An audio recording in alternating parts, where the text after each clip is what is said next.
Olá pessoal, comandante Leonardo Matos aqui, esse é o nosso Conexão GEO número 220, hoje é sexta-feira, dia 3 de fevereiro de 2023. Queria começar a nossa Conexão de hoje com um tema interessante, que eu chamei aqui de Rússia, China e Irã no Atlântico Sul. E vocês se lembram que eu já tinha falado para vocês sobre aquela questão do avião de patrulha dos Estados Unidos que saiu lá de Porto Rico e veio fazer aqui uma patrulha no litoral brasileiro, que foi bastante estranha, chegou aqui à altura do Rio de Janeiro, voltou, ficou aquela especulação sobre o que seria essa patrulha. E uma das possibilidades é que ele estaria atrás da fragata Almirante Gorshkov, da Marinha da Rússia. Essa é talvez o navio de superfície mais moderno da Marinha Russa. Ele tem capacidade aí de lançar aquele míssil hipersônico, o Zircon. E esse Almirante Gorshkov, que realmente está no Atlântico, navegando em alguma posição do Atlântico, não sabemos exatamente bem onde está atualmente. Tudo indica que ele será o navio russo a participar do segundo exercício trilateral envolvendo as marinhas da Rússia, China e África do Sul, que vai acontecer no litoral da África do Sul agora em fevereiro. A programação desse exercício ainda não está totalmente formalizada, oficializada, liberada para a mídia, aberta de uma maneira geral. A última informação que nós temos de mídia é que o exercício em si será 17 a 27 de fevereiro, mas as atividades em terra lá na África do Sul já ocorrerão a partir do dia 15 de fevereiro. Então, assim, chama bastante atenção a presença da fragata russa moderníssima, a Gorshkov. Também não temos qual o navio chinês que participará, e por parte da África do Sul, vários navios. É bom lembrar a todos, que nós estamos falando de 3 países dos BRICS. Faltou o Brasil, faltou a Índia. A Índia, como sempre tenho comentado com vocês, em relação a BRICS, a gente não pode esquecer da rivalidade estratégica em alto nível entre Índia e China. E o Brasil declinou de enviar, parece que recebeu o convite oficialmente para participar com o navio, mas não enviou navio para participar. Já é o segundo exercício naval realizado por esses países. Não preciso também lembrar a todos da posição estratégica da África do Sul, ali numa linha de comunicação marítima importantíssima ali no Cabo da Boa Esperança. E a terceira coincidência, digamos assim, se é que isso é coincidência, de navios diferentes, digamos assim, no Atlântico Sul, são aqueles 2 navios iranianos que eu comentei com vocês na semana passada. E a novidade sobre esse assunto dos 2 navios iranianos, que a princípio estão vindo para o porto do Rio de Janeiro, com chegada prevista no final do mês de fevereiro agora, e a mídia tinha informado que ele chegaria no Rio de Janeiro no dia 23 de janeiro, ficaria na última semana de janeiro aqui no Rio de Janeiro, os 2 navios, mas eles não conseguiram aprovação para passar pelo Canal do Panamá, lembrando que o último porto desses 2 navios iranianos, navios de guerra da Marinha do Irã, foi em Jacarta, na Indonésia. E esses navios, então, eles tiveram que descer pelo Pacífico, não conseguiram também atracar em nenhum país ali da costa ocidental da América do Sul, ali, Peru, Chile, nada disso. E estão aí, a princípio, lá no sul, bem ali, no Estreito de Drake, ali, já contornando e subindo em direção ao Rio de Janeiro. Vamos aguardar, será obviamente uma visita aí bastante inusitada dos 2 navios. O Macran é um navio de apoio logístico de grande porte, foi navio tanque, é um navio enorme, mais de 200 metros de comprimento, 50 mil toneladas. E o outro navio iraniano é uma fragata leve, mas construída no Irã e que entrou em operação, foi entregue à esquadra iraniana agora em 2021. Então é um navio bem novo da Marinha do Irã. Esses 2 navios, então, devem estar chegando no porto do Rio de Janeiro agora no final de fevereiro. Vamos acompanhar, é uma coisa inusitada para nós, recebemos navios de guerra do Irã, ainda mais nesse ambiente que está em relação ao Irã. Mas eu quis trazer, então, como primeira notícia para vocês, essa coincidência de navios da Rússia, do Irã e da China, daqui a pouco, no caso da China, quando for realizar o exercício com a África do Sul. Então, é interessante, né? O Atlântico Sul, um espaço geográfico, geopoliticamente falando, de menor relevância atualmente, considerando aí Mediterrâneo, Mar Negro, o Mar do Sul da China, ou seja, outros espaços marítimos aí onde as tensões são maiores, mas a presença de navios desses países aqui no nosso entorno estratégico é algo para nós refletirmos. Segundo tema, como tem feito, atualizando aí o conflito na Ucrânia, em termos de operações no terreno, segue aquela disputa bastante acirrada, pesada. As informações que nós temos aí das fontes indicam muitas mortes dos dois lados, tanto da Ucrânia como da Rússia, e a batalha pela cidade de Bakhmut, ali na região de Donetsk, ainda prossegue, ainda sem uma definição. Novidade, vamos ficar atentos hoje, nessa sexta-feira, à reunião de cúpula da União Europeia com a Ucrânia, que vai acontecer em Kiev, né, envolvendo aí o Charles Michel, que é presidente do Conselho Europeu, e a Ursula von der Leyen, que é presidente da Comissão Europeia, junto com o presidente Zelensky. Muitos temas, os temas oficiais da pauta, etc., mas muita preocupação da Ucrânia de mostrar, isso aí foi um tema aí que saiu em muitos noticiários essa semana, que a Ucrânia está, sim, sabendo gastar o dinheiro que a União Europeia está passando para a Ucrânia. Então, muita preocupação com corrupção, prisões, investigação sobre desvio de dinheiro que a Ucrânia tem recebido para outras finalidades, né? A Ucrânia, a gente não pode esquecer, é um país onde o nível de corrupção é bastante alto, já era antes do conflito da Ucrânia, antes da invasão da Rússia, e esse é um tema aí que ocupou muito do noticiário essa semana. E estamos de olho aí, dentro desse contexto de guerra na Europa, na reunião de cúpula da União Europeia a ser realizada na semana que vem, dias 9 e 10, isso sim, essa sim, envolvendo os líderes de todos os países, dos 27 países da União Europeia. O tema principal é Ucrânia, guerra na Ucrânia, o apoio à Ucrânia, não apenas o apoio material, etc., em termos de recursos, mas também já pensando na reconstrução da Ucrânia. Mas tem um tema que eu estou de olho e chama a atenção de vocês, que é o tal do Made in Europe, né? Ou seja, fabricar as coisas na Europa, que o Macron está lançando, o presidente da França está lançando, para se contrapor àquelas políticas protecionistas do Biden lá nos Estados Unidos, lançadas no ano passado.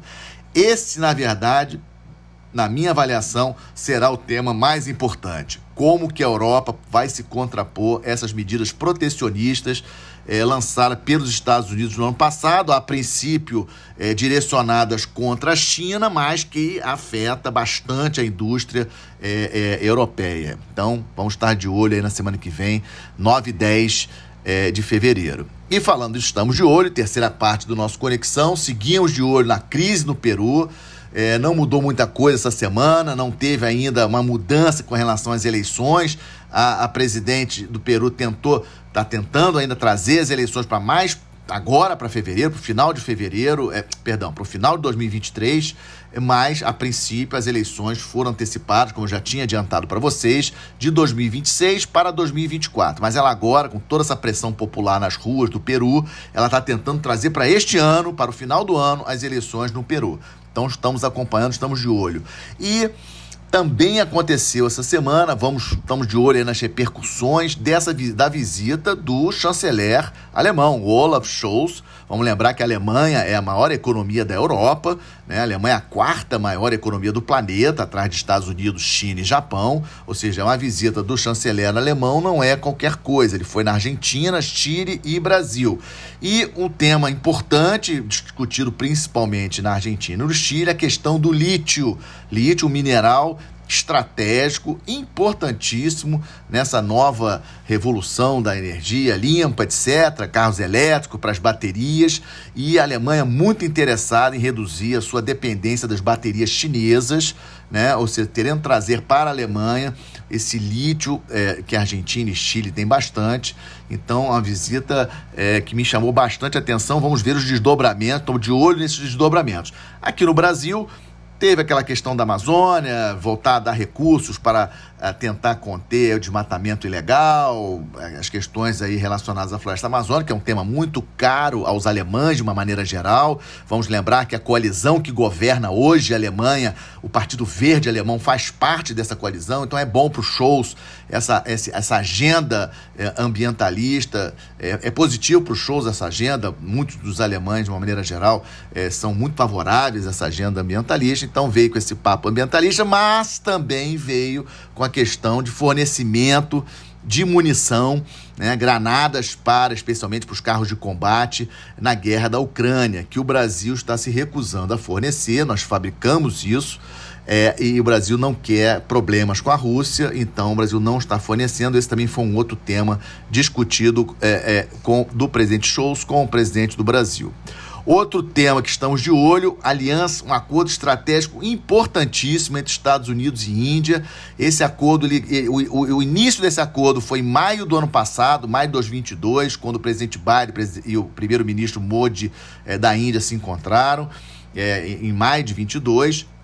É um acordo, eles chamam de uma iniciativa de tecnologias críticas e emergentes, né? Mas a primeira reunião de trabalho aconteceu essa semana nos Estados Unidos, em Washington, com 2 delegações de altíssimo nível, tanto de Estados Unidos como Índia. É algo para nós estarmos de olho, muitas questões interessantes assim, em termos de tecnologia. Os 2 assessores de segurança nacional dos 2 países lideraram as comitivas, que contou aí com cientistas, contou aí com pessoas ligadas à área industrial, indústria de defesa, né? Então me chamou muita atenção, e na declaração final eles focaram em 3 aspectos, né? Biotecnologia, materiais avançados e o processamento de terras raras. Então, muito importante esse acordo. Vamos lembrar que a Índia tem a China como grande inimigo, o grande problema da Índia é a China, e os Estados Unidos também. Então, os Estados Unidos tentando se aproximar da Índia, ainda com uma postura bastante, digamos assim, altiva, bastante independente com relação à guerra na Ucrânia. A Índia, sabemos que ela aumentou muito as importações de petróleo da Rússia, com preços mais baratos, né, durante essa guerra, e não teve sanção econômica nenhuma contra a Índia. A Índia, esse ano, ultrapassa a China, se tornando o país de maior população do planeta. A Índia ultrapassou em 2022 o Reino Unido, se tornando a 5ª maior economia do planeta. Estados Unidos, China, Japão, Alemanha e Índia, 5ª economia do planeta. Ou seja, a Índia não é um país qualquer. Os Estados Unidos sabem disso e estão tratando dessa forma os indianos. Outro tema também que estamos de olho, vocês devem ter ouvido aí na mídia, os ataques sofridos aí, algumas instalações militares iranianas no último sábado, dia 28, chamou muita atenção, aconteceu na noite de sábado para domingo, e as informações que foram divulgadas, obviamente que o Irã não vai falar a verdade, nem Israel, nem Estados Unidos vão dizer o que eles sabem, mas as informações divulgadas é que pequenos drones lançaram pequenas bombas sobre instalações militares iranianas. O New York Times, inclusive, falou claramente que foi uma ação do Mossad, né, que é a inteligência israelense, e o Wall Street Journal também dos Estados Unidos também acusou Israel estar por trás desse ataque. Ou seja, questão de Irã versus Israel, isso vai continuar, isso não vai acabar, né? E lembrando que acho que em Israel a coisa não está tranquila, principalmente em função aí dos ataques contra Gaza e também algumas cidades ali na Palestina, mortos dos 2 lados, principalmente dos palestinos, obviamente. A tensão é muito grande. O secretário de Estado dos Estados Unidos, o Antony Blinken, esteve em Israel essa semana para tentar acalmar a situação. Ou seja, a situação também ali em Israel, ela não está tranquila com os palestinos, e aí tem essa questão com o Irã, que prometeu retalhar. É interessante isso, né? Foi falado claramente que os iranianos falaram formalmente que têm todo o direito de retalhar mais um ataque de Israel. E, fechando, estamos de olho, o secretário de Defesa dos Estados Unidos esteve em 2 países lá da Ásia, falando um pouquinho de Ásia agora, Coreia do Sul e Filipinas, mas o que me chamou mais atenção é a 4ª visita dele à Coreia do Sul. Logicamente, a Coreia do Norte não gosta de visita do ministro da Defesa dos Estados Unidos lá, acertaram aí novo exercício, um exercício simulado de grande porte agora em fevereiro, contra ameaças nucleares, né? Vamos lembrar aí que os norte-coreanos invadiram o espaço aéreo da Coreia do Sul no final de dezembro com drones, isso aí pegou muito mal para o Ministério da Defesa coreano, sul-coreano, e o secretário de Defesa dos Estados Unidos prometeu aí intensificar os exercícios, treinamentos e a parceria com a Coreia do Sul. Mas achei mais importante foi a visita às Filipinas, porque ele conseguiu lá o acesso das Forças Armadas Americanas a mais bases Filipinas, importante isso. E aí, por causa da questão Estados Unidos versus China, a proximidade geográfica das Filipinas a Taiwan, ao litoral chinês, ao Mar do Sul da China, agora os Estados Unidos terão acesso a 9 bases das Filipinas, né? Os militares americanos poderão ter acesso e aí, obviamente, eles levam recursos, né? Isso aí foi um acordo que também tem dinheiro em troca de apoio dos Estados Unidos para fazer obra nessas bases, mas por trás tem a questão China e Estados Unidos. E, fechando, como sempre faço, a boa notícia, eu já tinha falado na semana passada do recorde histórico da corrente de comércio do Brasil, da saldo da balança comercial brasileira.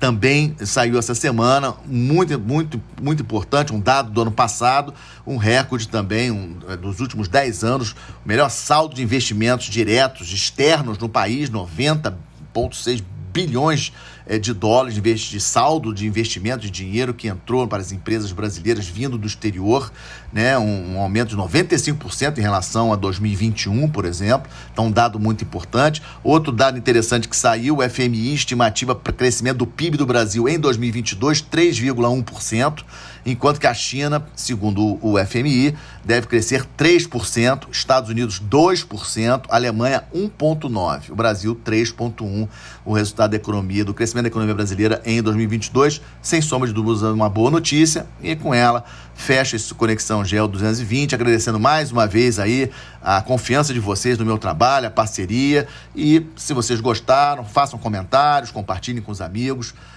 para poder contribuir com a divulgação desse nosso Conexão GEO. Muito obrigado, um bom final de semana, uma boa semana, até a próxima sexta-feira.